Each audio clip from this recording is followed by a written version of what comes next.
آئے گا کوئی گل باقی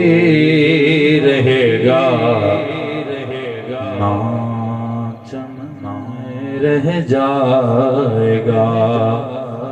پر رسول اللہ کا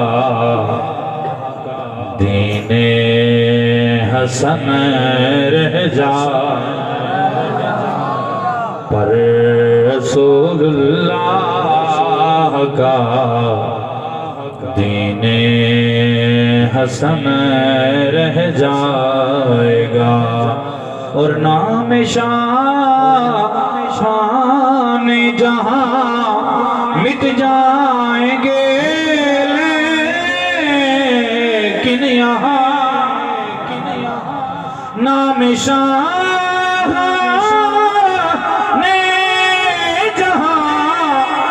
مٹ جائیں گے لیکن یہاں حشرت کے نام و نشانے پنجتن رہ جائے گا حشرت کے نام و نشانے پنجتن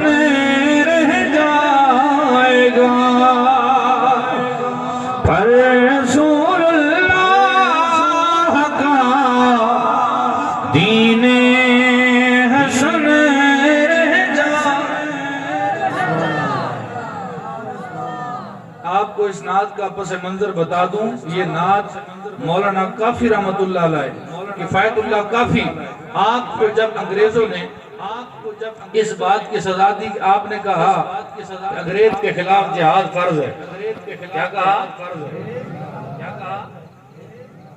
تو انہوں نے کہا ہم آپ کو پھانسی کے پھندے پہ لٹکا دیں گے۔ تو مولانا کفایت اللہ کافی نے کہا میں تو مر جاؤں گا لیکن جس رسول کی شریعت کی بات کر جاتا ہوں، کر کے جا رہا ہوں، قیامت تک میرا نام بھی زندہ رہے گا، میرا کلام بھی زندہ رہے گا۔ اس نے کہا مر سکتا ہوں لیکن حق بات سے پیچھے نہیں ہٹ سکتا۔ تو مولانا کافی رحمت اللہ علیہ کو سزا ہو گئی، جیل میں رہے اور آپ کو پھانسی کے پھندے پر لٹکا دیا گیا۔ جب آپ اس تخت دار پہ جا رہے تھے، یار عاشق ہو تو ایسا ہونا، ہم تو اپنی خوشیوں میں سرکار کو